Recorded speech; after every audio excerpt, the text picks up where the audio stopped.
Good morning, fellow ruminators. Welcome back to another session, Rumination with Andrew. Thank you very much for joining as we are about to discuss a very important topical matter. Now, this morning, we are going to be looking at the Global Fragility Act and the whole question of what is happening in Haiti now and around the world. This is not only, this Global Fragility Act does not only have to do with Haiti, as we shall learn shortly, but it has to do with the whole operation of the US military-industrial complex in its quest to protect us, right, for national security. Their reason is to protect us and ensure that we are not attacked by any foreign forces. And the irony of it all is that always we find ourselves being under attack, right? When they want to protect us. We have the same thing in Jamaica where the politicians down there tend to believe that everything that they're doing in terms of the states of emergency is to protect the citizens, and then crime continues, right? The homicide rate continues to be on the uptick, and they don't care because oftentimes they are involved in criminal elements, and we've got to understand that. There's so many things happening in the world that sometimes I find it, where do I begin and how do I end this video? But follow me as best as you can as I begin to unpack and perhaps to relieve all of the thoughts on my mind, because there are many. I can assure you, as I read, sometimes I am in awe at what is happening. And to suggest also that years ago, I used to read a lot of books, which talked about the changes in our society, the social changes, the economic changes, the religious changes, the political changes in our world. And sometimes I wondered, maybe 15 years ago, 16 years ago, when I used to read these books, am I reading some dystopian books? Are these thoughts going to really happen? But as a diligent student of the Bible, particularly the books of Daniel and the Revelation, because I love prophecy and history, I realized that, yes, many of the things that were stated will happen and are true. And I can say that we are living in a quasi-dystopian society as we speak. And we've got to understand that. And many of us, even those of us who have advanced degrees, find ourselves where we are not so certain of where we are, where we stand in society. Because one of the things that is a rare commodity these days, and I have said this many times on this channel, is the whole concept of critical thinking. Many of our professors, many of our students, many of our, doctors, lawyers are not able to think critically. They cannot analyze anything to save their lives. And that is why our world is in the position that it is currently in. It is not just due to our leaders, even though our leaders are culpable in many ways. But if we, the citizens, were a little bit more alert to what is happening in the world, they would not be allowed to get away with as many things as they're getting away with now. And can you imagine, even in the United States, where people are spending hundreds of thousands of dollars to enter universities, and they're not learning anything really, right? They're just being brainwashed with the theories coming from from academia. Many of our professors also, you look at them, even when I was in school, right? And under those tutelage, you could see the professors, many of them didn't know if they were going or they were coming, right? They weren't aware if they were going or they're coming. They were just tethered to this particular theoretical framework that a lot of times has nothing to do with anything.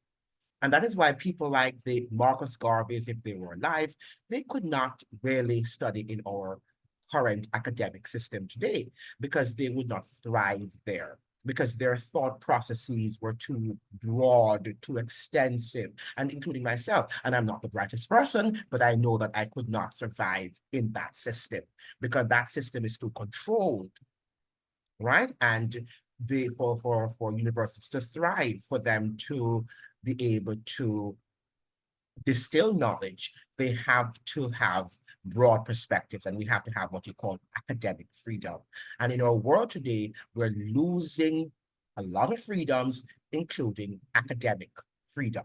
And once academic freedom goes, which it is going, then schools are not going to be necessary. You've just got to homeschool yourself. You've got to be an independent thinker. And many of you parents out there, you need to think about homeschooling very shortly because, I don't know what your children are actually learning in school. It's more centers, as I've always said, of indoctrination. And you've got to understand that. Now, I always think about Chalmers Johnson, and you wonder why you always call Chalmers Johnson on the channel. But he was a sage. He was a wise person, and he was not religious from my understanding of what I've read about him. But the books that he has written, about four of them, on the US empire should be read. And along with the study of books like The Great Controversy by Ellen G. White, and also the the Bible itself, the books Daniel and the Revelation. One of the things that is very, very interesting about truth is that the truth is the truth. And even though Chalmers Johnson wasn't a Seventh-day Adventist, he wasn't a Christian based on what maybe he had Christian propensities, I don't know. But based on what we have read about him, he was an academic. He was an academic at the University of California. And when you look at what, for example, never knew Ellen White, I'm sure, probably never even read her book, The Great Controversy. But when Chalmers Johnson writes about the US empire, we see the same thought processes that Ellen White shared, what was given to her by God, the same thought processes in the books of Daniel and Revelation about the US empire. And you wonder, these people never met, but truth is truth, and it comes together even if it has to be in distant lands in Africa, or somebody's in America, or somebody's in Jamaica, or somebody's in Trinidad and Tobago, right? If it is truth, they will all be coming to the same conclusion. I mean, there might be different methods used to arrive at, like we say in the case here, Chalmers Johnson was not religious, Ellen White was religious. And the fact is that many of the thoughts that you would read in the book of The Great Controversy that Ellen White wrote many years ago. I think the first edition came out in 1888. So it was a 19th century book. And you're wondering, how could she have seen that these things were going to happen in, say, 20th century, 21st century America and the world by extension? And they are happening right before our eyes. But this is what Chalmers Johnson had to say, right? And this is how he opened his book in his introductory chapter. And listen keenly to what Chalmers has to say. He says here, as distinct from other peoples on this earth, most Americans, and I would probably say now, most people of the world, not only Americans, but most people of the world do not recognize or do not want to recognize. A lot of times we're fearful to recognize the things that are happening in the world, even though they're happening before our eyes. But you know what happened? We're so comfortable in our profession and we're so comfortable with our socioeconomic lives that we don't care, right? We don't want to recognize these things are not happening. And that is why the things like what happened in Europe in the Dark Ages, and also during Hitler and all of the Mussolini in Italy and all these people, right? They could have gotten away with what they've gotten away because the populace just continued laughing and being entertained and didn't want to recognize what was happening right before their eyes, what were unfolding right before their eyes. And many people, you talk to them and they just are nonchalant, they're indifferent to what you have to say. In fact, it is right now very rare that you can have a decent conversation with people. They're just superficial. Everything is superficial. And I understand because we are indeed living in an artificial and superficial society where people's minds are also superficial. So he says that they do not recognize or do not want to recognize that the United States dominates the world through its military power, right? The United States dominates the world through its military power, right? This is not talking about, democracy. This is dominate, dominate, to dominate, to control. That is what it's all about, and you've got to understand that. Due to, due to government secrecy, they are often ignorant of the fact that their government garrisons the world, the globe, he says here. The government garrisons the globe. Try and keep these words in your mind at the forefront. When you're listening to the news, you've got to understand that this is what it's all about. Domination, dominating the world, garrisoning the globe. And if you can have that at the forefront of your minds, right? Think about the frontal lobe of your brain, then you're able to think and to think critically. Everything that you see in the media have to be deconstructed based on what you're reading here. The garrisoning of the world by the US military, because that is what it's all about. And if you read Revelation 30, that this lamb-like beast is going to cause all the world to wander after the beast. All the world, right, is going to wander after the beast. And you've got to understand what the beast power is, because that is how the mark of the beast is going to be had, not through a machine. Because if it was going to be coming through a machine, then yeah, then Revelation would have been so easy to understand. But Revelation is not a very easy to understand. It requires serious study. And no calculus and chemistry and physics is going to undo the depth of study and the breadth of knowledge that the books of the Bible have.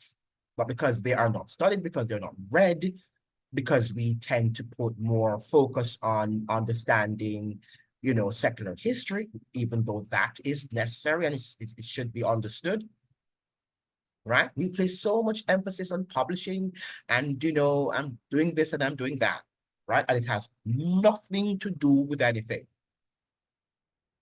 Now, they do not realize that a vast network of American military bases on every continent except Antarctica actually constitutes a new form of empire, right? So the bases that America has around the world constitute a new form of empire.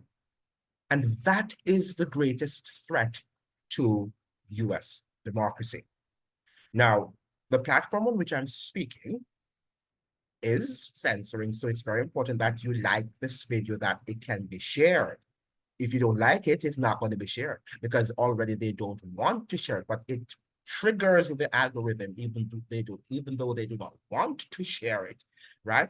Then the algorithms will push it along to be shared with other people, right? But we're not living in a world. Some of you sit there and you watch videos and think you're living a normal world. And these videos are going to be scrubbed very soon, right? They are going to be scrubbed from the internet in a short while. You will not be able to see them again. And you've got to understand that. And many of you are sitting down thinking that you're living in a normal world. We are living in an abnormal world at this moment. And anything can happen. Anything. Now, let's go into the weeds of our discussion this morning. We are going to look at the Global Fragility Act in light of Haiti. I don't want to go in depth with the Global Fragility Act. You go and do your research too. Yeah, why do I sit and feed you with everything and sometimes you're not even liking the video? Why should I do that? Go and do your own research. Sit down, because what I'm saying to you, it is affecting us, and sometimes you're not seeing that some of the things, events in the world are shaped from ideological perspectives and from these, what we call them now, theoretical frameworks. That's why they force you when you're doing a PhD and a master's thesis to just to narrow yourself into this and to be controlled by these theoretical framework. And people at universities, these professors, they think that they're superior because how many theories they know. And if you study some of these theories, shallow, narrow, stupid, have nothing to do with the realities of our world. And that is why we are so much caught up in this sort of quagmire in which we find ourselves. Now, there is a professor, I think she's an associate professor, Haitian she is, and her name is Jemima Pear. And I find her to be a very good thinker, an excellent thinker. I do not find many of our professors to be excellent thinkers, and I worked with many. I find that, you know, in the university, things are shallow. People like to, it's just about publishing or perishing, publishing a lot of nonsense because that's what it is. You recycle information and people say they publish this and they're publishing that. And a lot of that, a lot of times it has no substance what they're publishing. Such as when you go to conferences also, a lot of times you go to conferences and there's nothing much that you can chew on, intellectually speaking. But I find her to be an outside the box thinker, which many of us are not, including professors at universities. So let us look at what she has to say, because what she has to say tend always to be substantive, right? Information and information that you have to think about. Another thing is that she's able to merge scholarship with what is happening in the real world, which many, again, of our professors do not know how to do. They do not know how to merge scholarship with the realities on the ground. And I was listening to a Haitian podcast that was done by the Haitian Studies Association on YouTube. And one of the Haitian activists who visits, you know, Haiti a lot of times, she's domiciled in California. And she said that whilst she was very, you know, appreciative and also impressed with the information that was given by the scholars, the Haitian scholars in the United States, she made the point on the podcast that a lot of times, you know, while we should embrace some of the ideologies, but they're just mere ideologies. They do not cohere with what is happening on the ground. And how do we merge these two things is something that many people cannot do. And that is why Marcus Garvey was a special person. And the Frederick Douglasses too, right? That these were two special Black men, or two special men, I should not even say, but two special men, very rare men that you will ever find in the world. Toussaint Louverture was also another one. They were able to merge what they read and with what is happening on the ground, right? Toussaint Louverture at the end, you know, went a little bit, you know, astray because I guess he was so caught up with what he was reading in, you know, the theories in France about equality and fraternity and brotherhood, right? That he thought that he could have struck some brotherhood, right, with these so-called white people, these French planters, right, and merchants, and they betrayed him.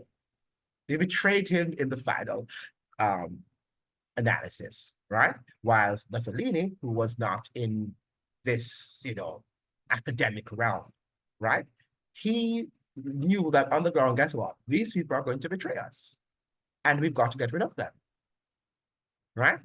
What Toussaint was saying was real too. He said that these guys have skills, and we have to learn their skills. But at the end of the day, they betrayed him, right? Because he was leading towards this sort of intellectual understanding where, you know, he probably thought that the philosophers in France, when they were talking about equality and brotherhood and, you know, and fraternity, well, fraternity is brotherhood, fraternity, equality, fraternity, equality, and there was something else.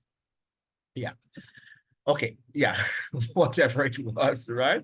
Yes, he thought, Toussaint Louverture thought that they were real.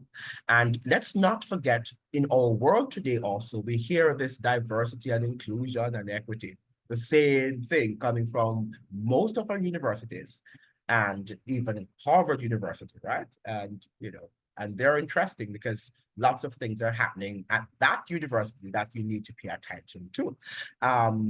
And I will probably present to you at the end of the program the fact that this science professor at Harvard University has been fired because of his stake that was not mainstream regarding the health emergency that happened 4 years ago. I can't say what it was because I have to be careful what I say on this platform, right? Because we're almost, heading toward the dark ages. In fact, we are living in the dark ages, by the way.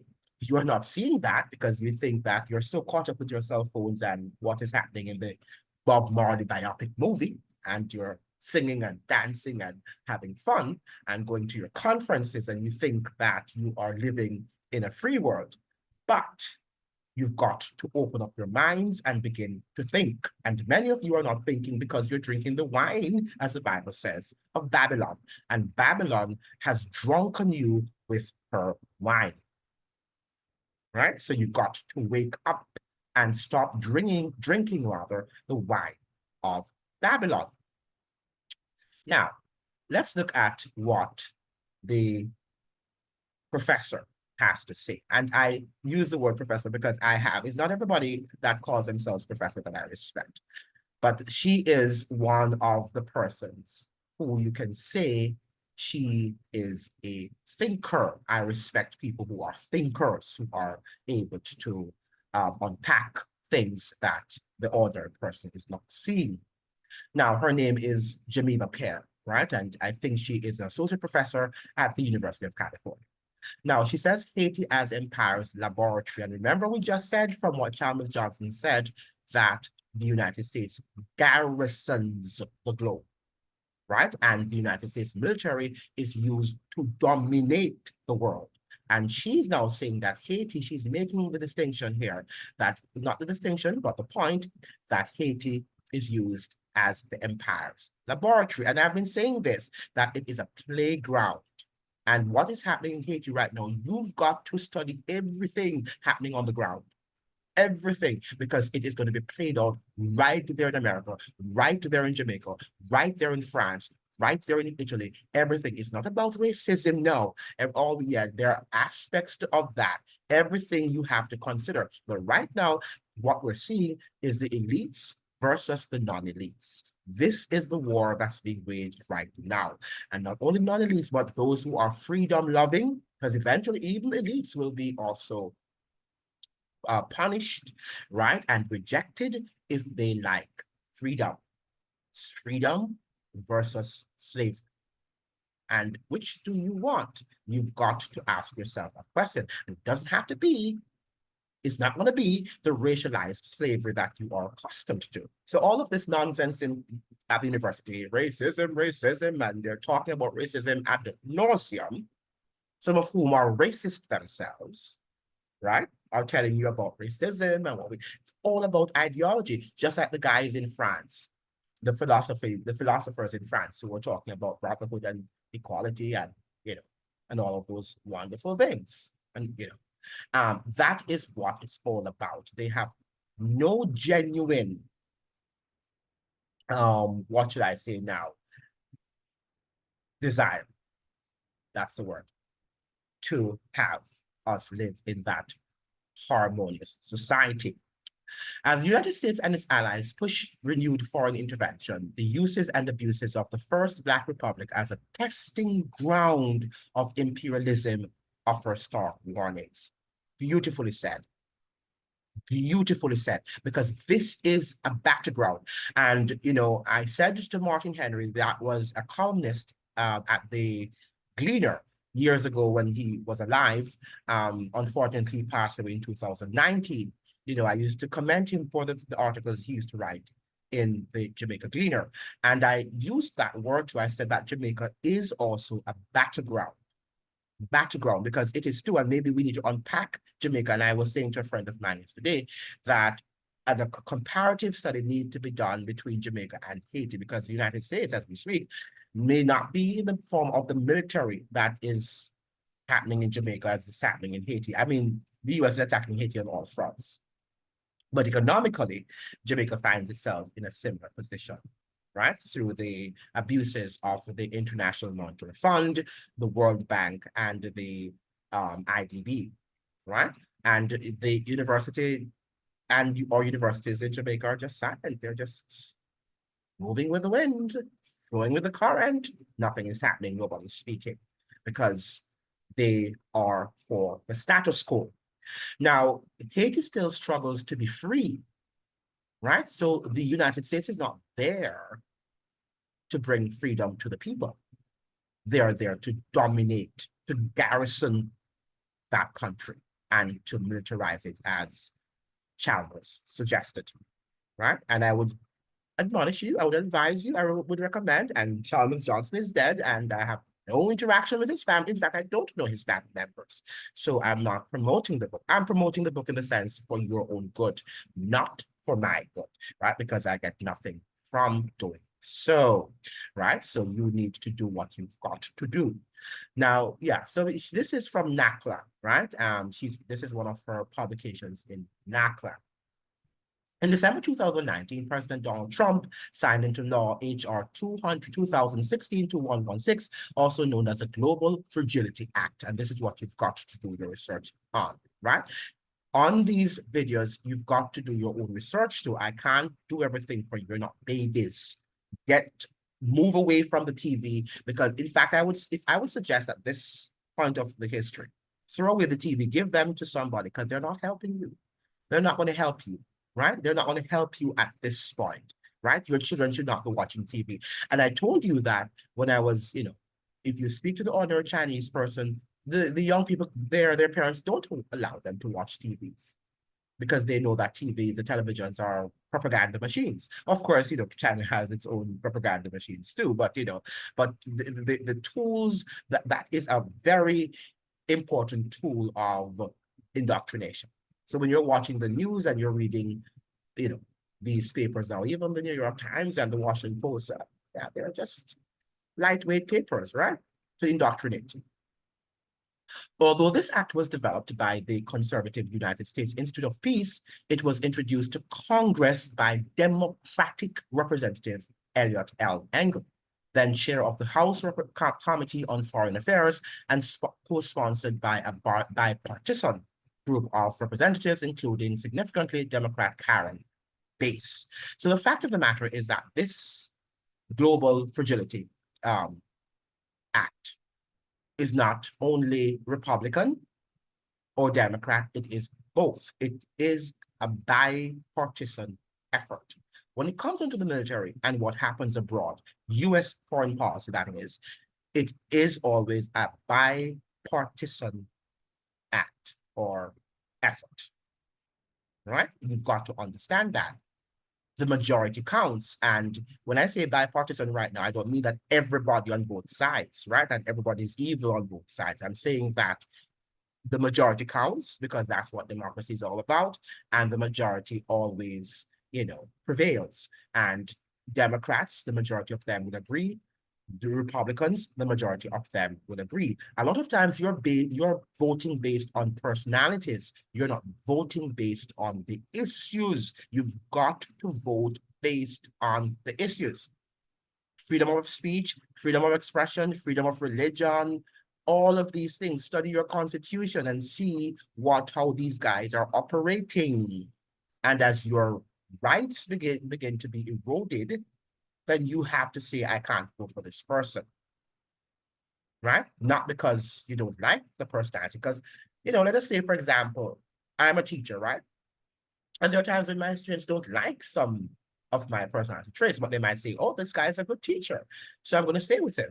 I don't like him because, some of the things that he says, but the fact of the matter is that he's a good teacher and I'll stay with him. So you've got to move away from personality, because you might go now to a horrible teacher, but with a wonderful personality, right?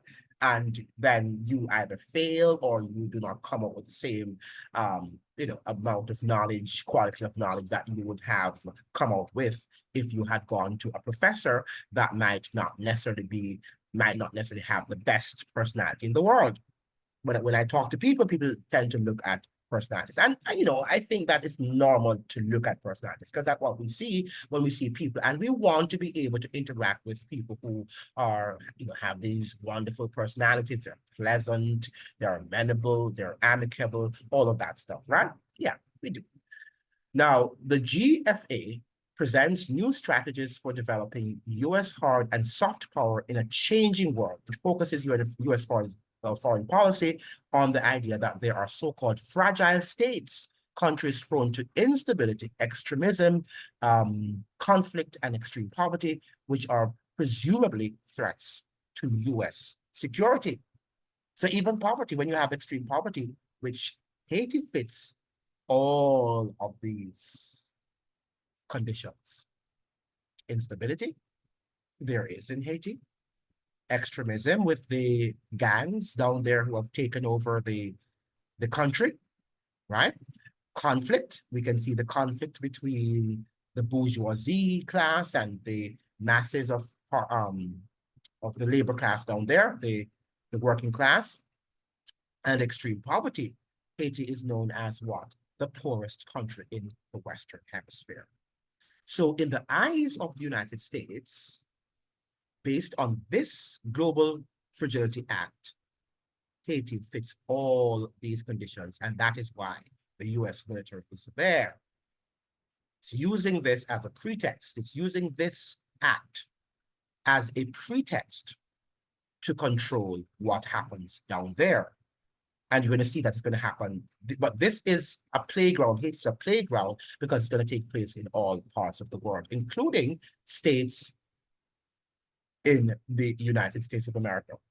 Now, though not explicitly stated, analysts argue that the Global Fragility Act, the GFA, is intended to prevent unnecessary and increasingly ineffective US military interventions abroad. The stated goal is for the United States to invest in its ability to prevent and mitigate violent conflict by funding projects that mandate an interagency approach among the key players, including the United States Agency for International Development, USAID, and the Departments of State, Defense, and the Treasury amid collaboration with international allies and partners. So they will ally themselves, they will form partnerships with other countries, just like what they're doing with CARICOM at the moment, to subjugate Haiti and other countries. Now, this is nothing that is conspiratorial, if you think it is. Go online to the State Department and just write Google State Department and the Global Fragility Act, and you will see that they have it as it is here. Nothing that she is saying here is conspiratorial. It is there for you to see, but because you don't want to see it, because you're so much, yeah, it's Trump and it's Biden and it is this and it's that, right? You're so much caught up with that nonsense that you don't understand that these guys represent the same US interests, right? Which means that they are going to dominate. They are going to garrison the globe. In fact, they have been garrisoning the globe. They have been dominating the world. Right? So it's about they're in the process of doing so, is that they have not yet totally finished their mandate. Now, in April 2022, the Biden-Harris administration, right, the guys who are for democracy and for science, right, affirmed its commitment to the GFA by outlining a strategy for its implementation. As detailed in the strategy's prologue, the US government's new foreign policy approach depends on willing partners to address common challenges and share costs. Ultimately, the document continues, and I quote, "No US or international intervention will be successful without the buy-in and the mutual ownership of trusted regional, national, and local partners." Welcome to the CARICOM, right? Well, CARICOM is working to restore law and order in the embattled country of Haiti, right? That's what is happening because they are partners working to restore democracy. Huh? The Biden administration has also stressed that the GFA will use the United Nations. United Nations, right? And other multilateral organizations to carry out its missions. So those of you who have your trust in the United Nations and think that she is going to bring about peace in the world, you might hearken to the words of the Bible. When they say peace and safety, they're going to cry peace. But the Bible says that sudden destruction will come upon them and what? They will not escape. All right? When you hear them crying for peace, peace, peace, right? Let there be peace. Let there be peace on earth, and let it begin with me. Let there be peace on earth, the peace that was meant to be. Right? That is what they're going to say. They want to have the peace. But as the song suggests, the peace has to begin with me. And oftentimes we like to say, oh, he is the warmonger, not me. But the peace has to begin with me. And let it begin with me. And always, when your governments are talking about peace, just sing it back, stands that line to them. And let it begin with me. And then they will understand that they are the ones who are the warmongers. And how often, when we have our personal relationships, we find that too, if we are, promoters of peace, then we are not going to be engaged in battles. A lot of times we have wars because we continue, myself included. We want to win the battle, right? Whether the verbal battle or the physical battle or the emotional battle, right? And if we just back off, we find that we can have peace. We can live in peace and harmony in this world. Now, hailed by development experts as landmark legislation and as foreign policy reported, a potential game changer in the world of U.S. foreign aid. By the way, the foreign policy, if you read this paper, and I think you have to subscribe to it, you get an understanding of what the United States, is all about, its agenda. Because I read in this paper, the foreign policy, about Ariel Henry. Was it last time I think it was like the last 3 video that I presented. One of those videos, I could have made that video on Monday, I can't remember. But in the foreign policy, it suggested that the United States was no longer interested in Henry before he resigned. And that is why I knew that when he did not show up at the CARICOM meeting on Monday in Kingston, in Jamaica, I realized that his tenure was up because the foreign policy said so, right? It gives you an insight into what the agenda is. Read it, subscribe to it, not because they're going to give you excellent reporting, but at least you'll see what the agenda is all about.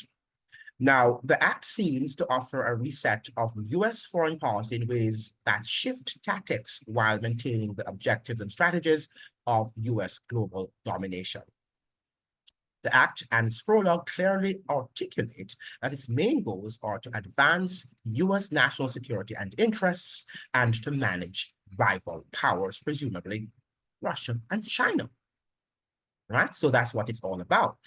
The GFA deploys cunning language, tackling the drivers of violence, promoting stability in conflict-prone regions like Haiti, supporting locally driven political solutions, but hides the legislation's real intent to rebrand U.S. imperialism. And remember I said to you that if you are going to understand perfectly well what is happening in Haiti on the ground, you've got to understand U.S. foreign policy, one, and the role of the US empire. And many of you don't understand what the word empire means, and that is why you're having a problem with that. Thankfully, I was raised up and brought up in the Seventh-day Adventist Church, so I understand the whole, nature concept of the beast, right? The Roman beast power, right? That no other church can really preach and extrapolate on like the Seventh-day Adventist movement. None, right? And so I understand that very well, right? What the United States is all about. And it's not because I'm brighter than anybody else, because I grew up on that. And that's why it's important to have your children grow up on some values, certain, knowledge, that when they become adults, they can see things clearly. They'll have crystal ball eyes, right? To perceive what is happening in the world.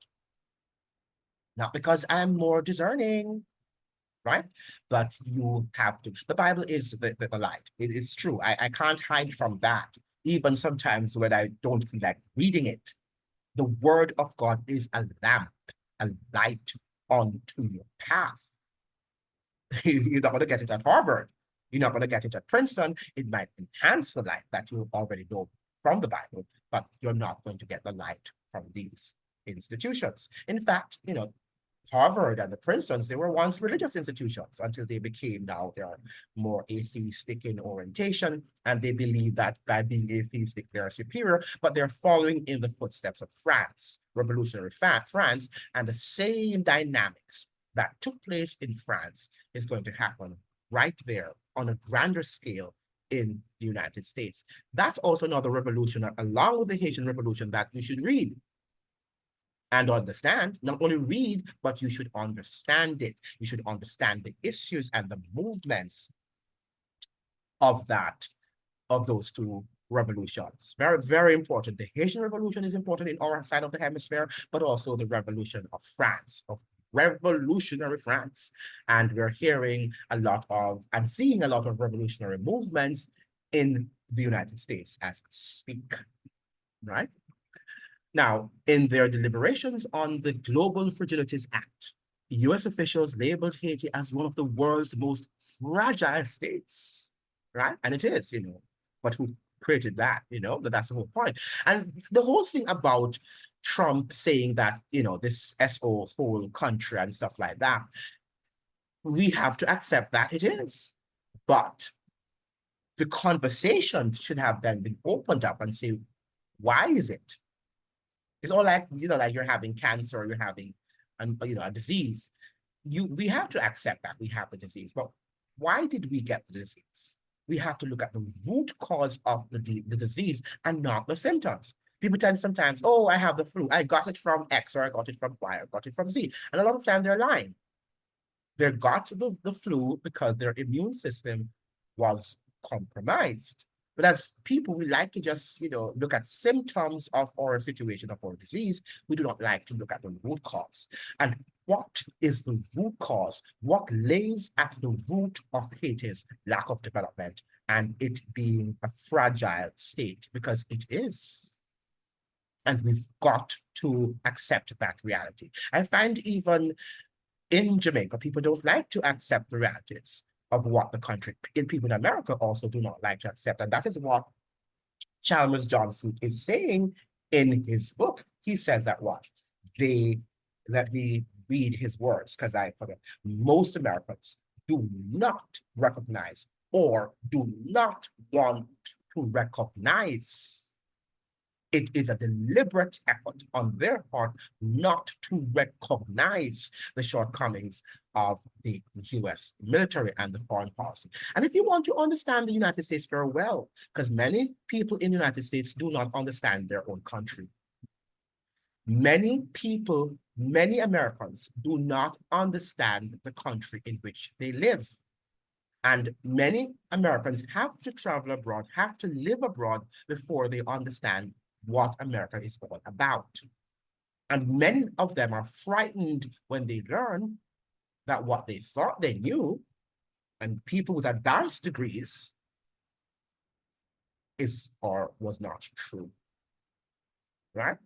And it is very painful when you reach a certain age of your life, that you've got to learn some shocking realities. And I use the word deliberately, shocking realities, shocking truth, right?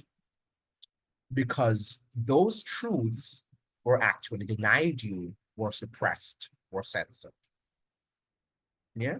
And one of the things that you have to learn about empires is that they have to use censorship because that is how they function.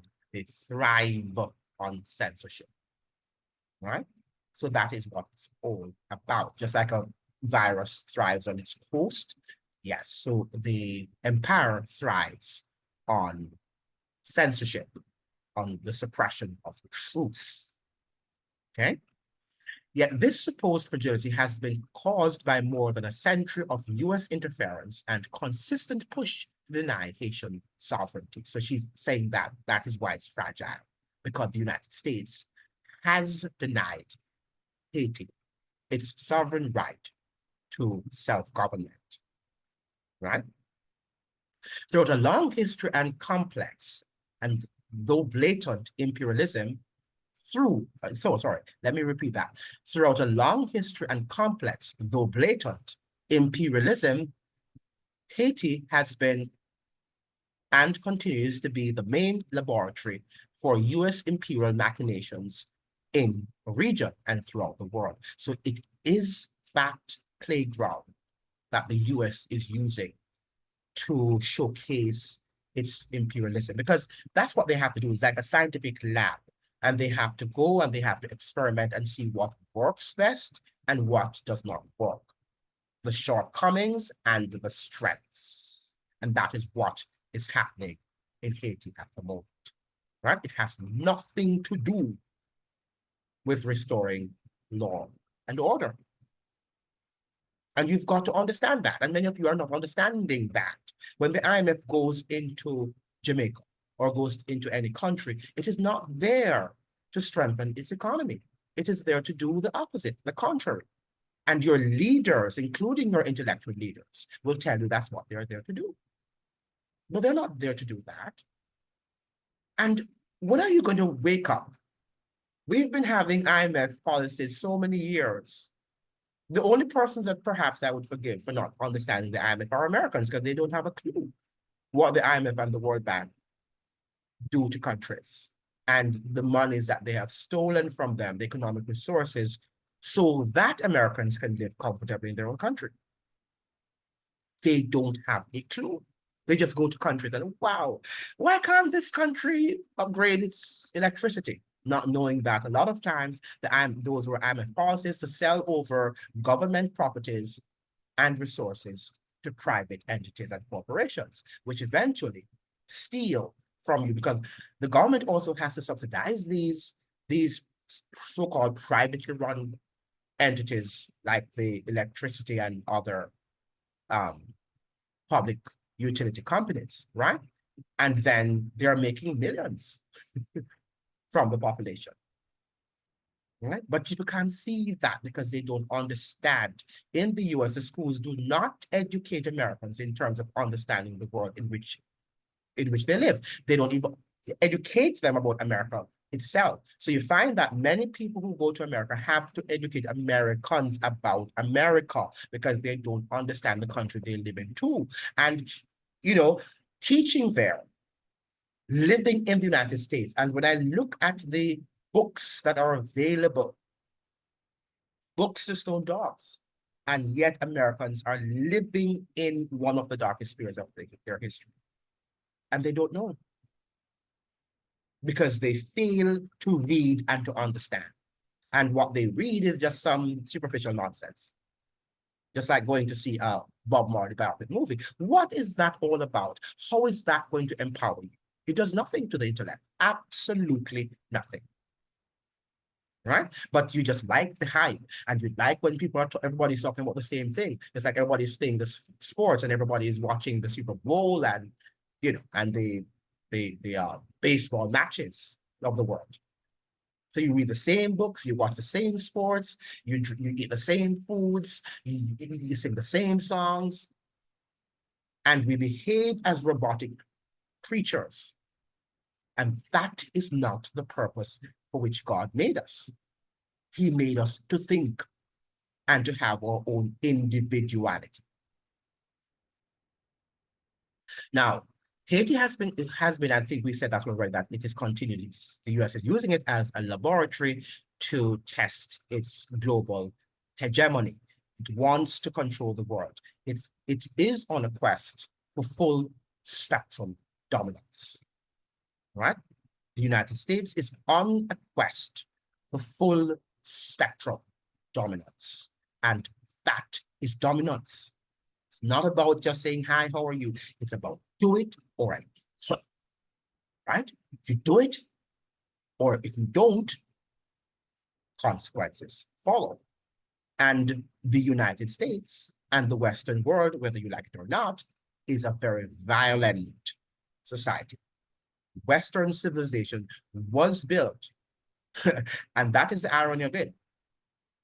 We are experiencing, and we have experienced, and we have been able to benefit from lots of its freedom, but the freedoms that we have in Western society was built on extreme violence, right?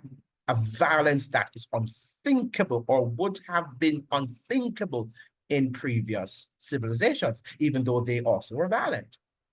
Violence has always been in the world. So I'm not excusing and saying now that the Babylonians and the Greeks and the Egyptians and all these civilizations, prior civilizations that is, were not violent. They were violent, but the extreme violence of Western civilization is unprecedented in history, right? And, so-called white people like to go to countries, third world countries like Jamaica, and probably and say, oh, these guys are violent. But the US is also violent. And a lot of the violence that is happening in Jamaica came from that sort of civilization. And the economic undertakings and the lack of economic development seen in Jamaica, for example, is due to violence and the criminal elements. And you'd be surprised that the criminal elements are not coming from just the lower stratum of society, but it's coming way up. And that is why this status quo has to be maintained. So when you see the Prime Minister saying that they're trying to contain the criminal elements and so forth, that is often not true. And I'm not suggesting now, again, that there might not be some real sincere people in government. You can't put everybody in one box, but the system is what, and the order is what is going to be maintained and cannot be touched, because these guys are making lots of money. Let's look at Haiti, what is happening in Haiti.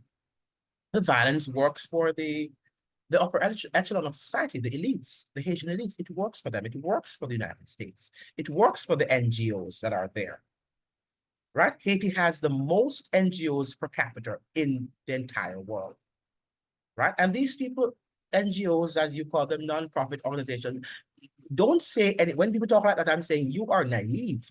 You think any organization, maybe a few, let not put everything into one box.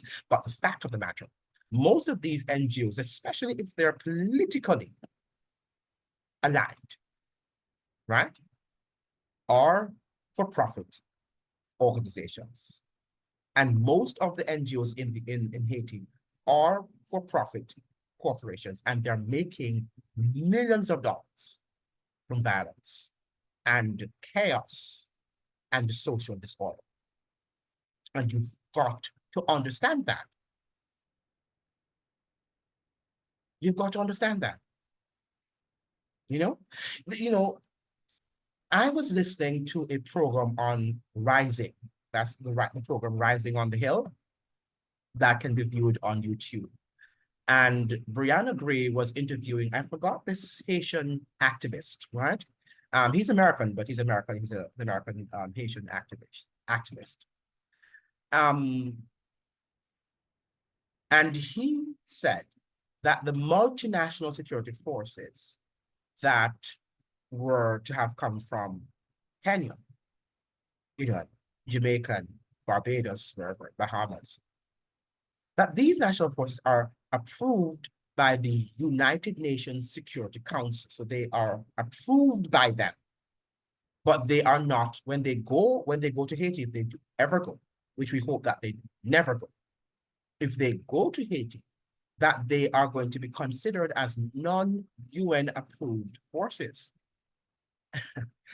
Why are they doing that? Because if they go to Haiti as non-UN forces, then they can kill. And they will be exonerated from any charges, any abuses, any human rights violations. They are going to be exonerated of all those charges because they are not UN forces approved by the United Nations Security Council. Let that sink in. Digest that for a second. And perhaps you'll understand why I'm talking about ethnic cleansing.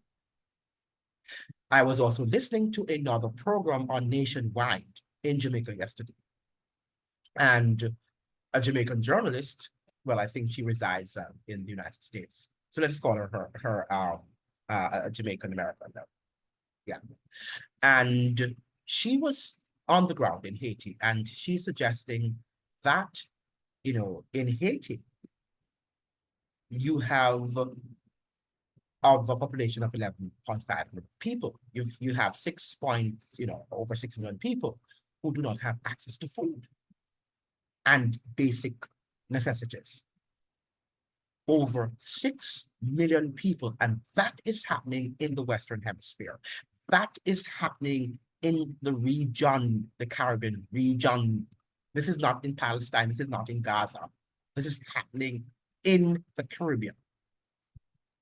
And we are totally unconcerned about what is happening. Because guess what? The media is not showing us that. The media is not telling us that. And people are ruffled about what is happening in Palestine, which they should, rightly so, justifiably so. They should be concerned and they should be protesting. But what Americans don't understand is that right at their backyard, you have another Gaza. And that same thing or things that are happening on Haitian soil is going to be exported right back to America. So you think you're white and you think you're black or you're privileged, you have a certain job and you're living a certain lifestyle. And you think based on that, the US is going to respect you. You've better got to rethink your position.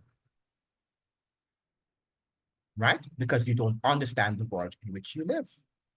Because the same ways in which the people there are being treated, you and I are going to be treated similarly if you do not obey instructions coming from the empire.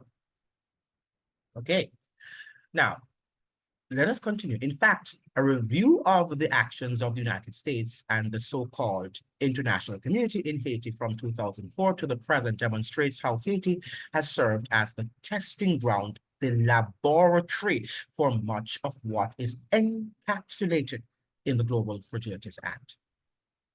Nothing that is done, by the way, now has not been planned.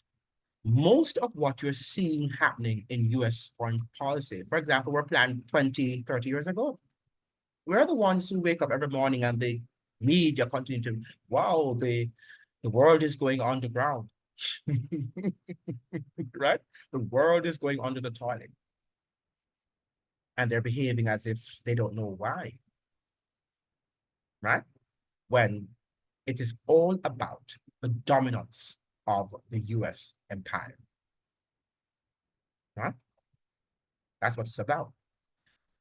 The US empire is living in a time where it gets away with a lot of things, perhaps that the British Empire might not have gotten away with because, at least at those times, we never thought the British Empire was any empire that talked about democracy and didn't have a US constitution like the US has. The US has a US constitution that talks about equality of people and the respect of law, the rule of law, right? But it doesn't practice that. And that's why the Bible styles it as the lamb-like beast. It does. The laws are very innocent, right? but the execution of those laws, right, are not what it purports to be. It does something completely different from what it purports itself to be, because it's not a lamb, it's lamb-like. The laws are very innocent, and they are very great laws. They're very noble laws. But you have humans who are doing that. And the Bible says that the human heart, above all things, is desperately wicked. You know, when you look at people sometimes and you see the hypocrisy of who we are as a people, including myself, including my very self, the hypocrisy of people. And sometimes even the questions that people ask you, and I'm very, very perceptive, you gain an insight into what they're thinking and to whom they are thinking. Sometimes when people ask me questions, I can even look at the people that they were speaking in private conversations and what they were talking about. That's how perceptive I am, right? Because people sometimes give you this aura, and they give you this sort of, you know, impression that they're nice, they're loving, and they're kind. And behind the scenes, some of the things that we do, some of the things that we say about each other, and that is why the Bible says the human heart is above all things desperately wicked. And then it went on to say, who can know it? Only God can know it. Even you yourself sometimes don't know who you are and what the heart, the human heart, can undertake, can do. Now, the GFA, in other words, is not so much a new policy as it is a formal expression of de facto US policy toward Haiti and Haitian people over the past 2 decades. And we have said to you that Haiti does not live in a democracy, it does not live in a sovereign nation, it does not practice, sovereignty, because the United States, took over the state in 2004 when they deposed President Jean-Bertrand Aristide. And we allowed that to have happened, the citizens of the world, without saying, no, you cannot have that. Right? You cannot have that situation where another country is going to invade another country and take out a democratically elected president or prime minister. That should never have happened in the 21st century. But it happened. It happened in the Caribbean. It happened in the Western Hemisphere. It happened in the Americas. And we said nothing. We said nothing. And that is why the United States has been able to do other things without any sort of repercussions and consequences to the military empire, to the empire, to the US empire. Right? Because at this juncture of the history, there's nothing that Americans can do right now in terms of the way in which the military has grown and has successfully garrisoned the globe. There's nothing they can do at this juncture. And people ask me, how have we gotten to this point? Because we have been getting to this point for many years, only that you were not paying attention. It doesn't happen overnight. These things were developing from after World War II and before too, had its genesis even before, if you read the history. Right? But because people are so distracted by sports, they're so distracted by their superficial education and the house that they have to buy and the cars they have to drive in, right? Leading these superficial life, that means nothing. And I'm not saying now that these are not necessities, but it's the emphasis that we place on these things that are even controlling us.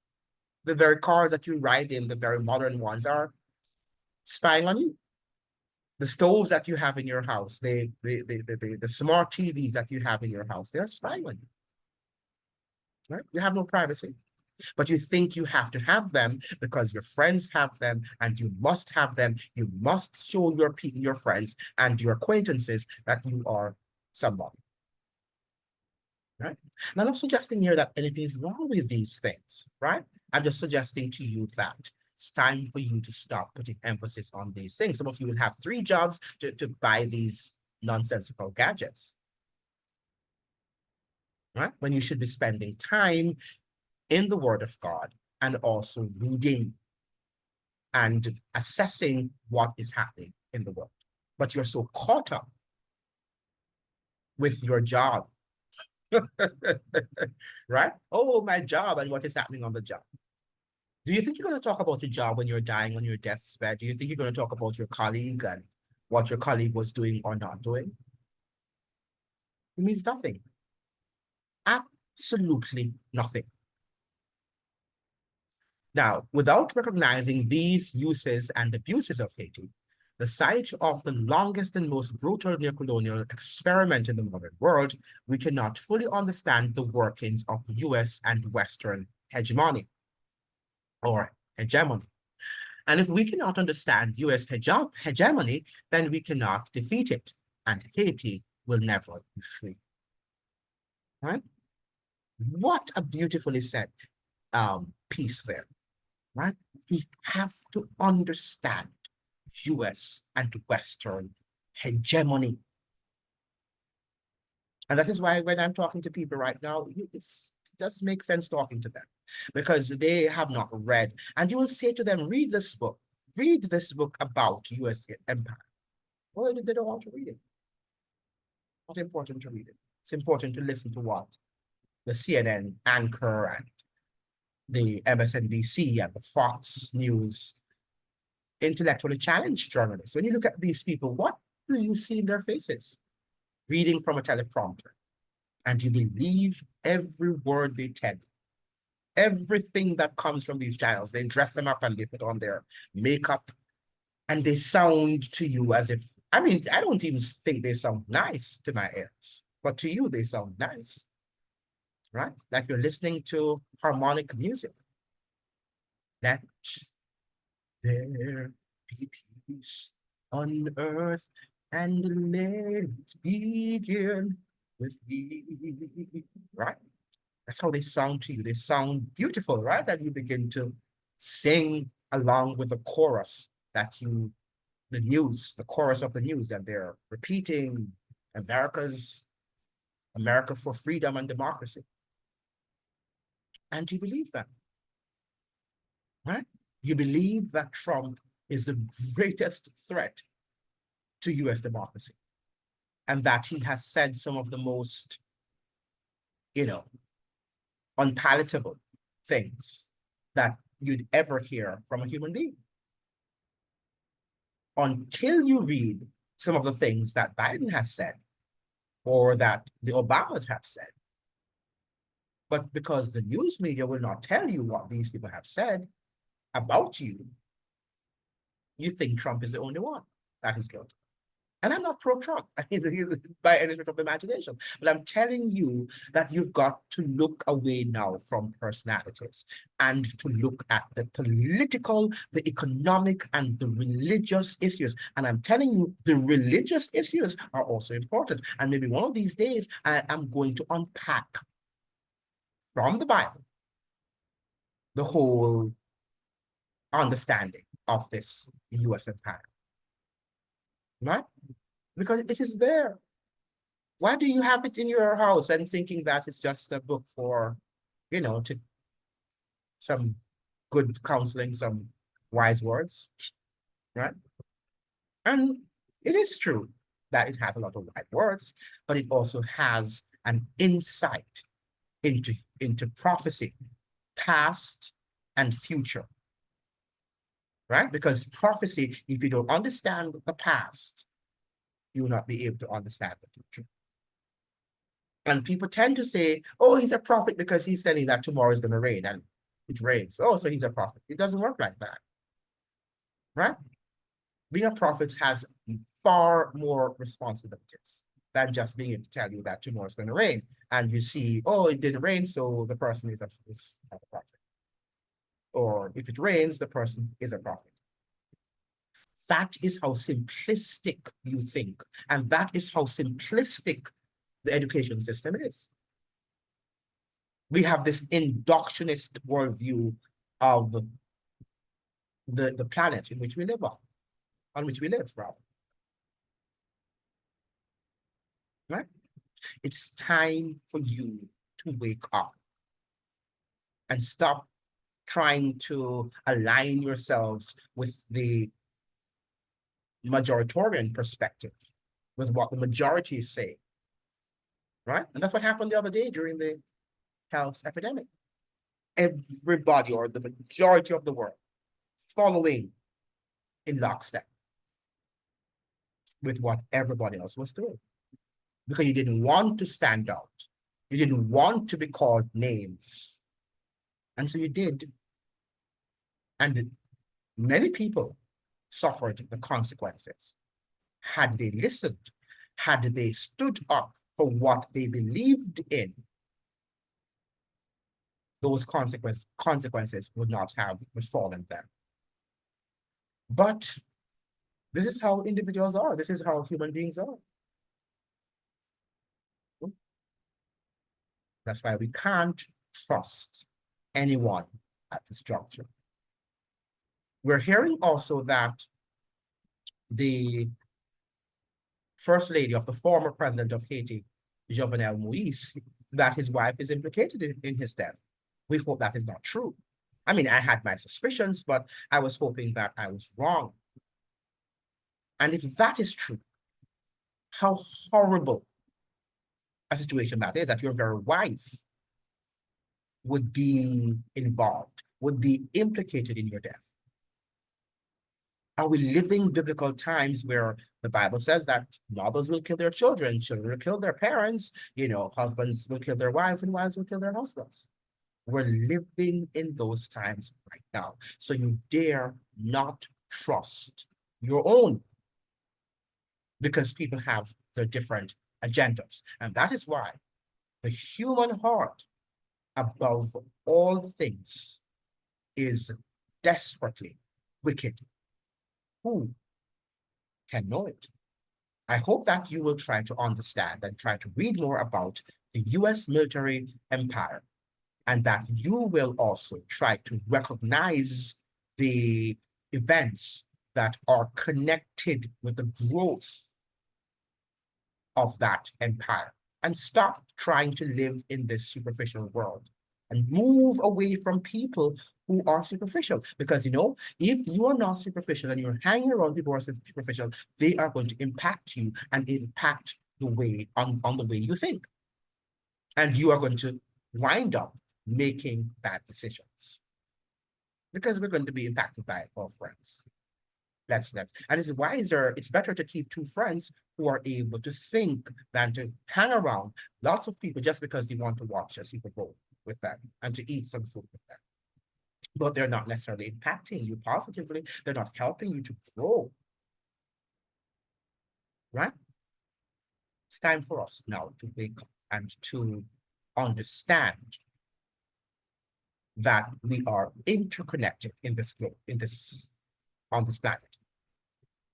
We are interconnected, and anything that affects one of us is going to affect all of us in the near future. Thank you so much for joining. It was great. It was a wonderful opportunity to dialogue with you one more time. I hope that you will like the video. You remember, you have to like the video for the video to be shared on the platform. I am also being told that YouTube is suppressing comments from people commenting on my videos, right? But we see some progress, so we are asking the Lord that He will continue to share these videos, because very soon these videos will be scrubbed from the internet. Thank you so much for joining. I'll see you in the next video. Adios.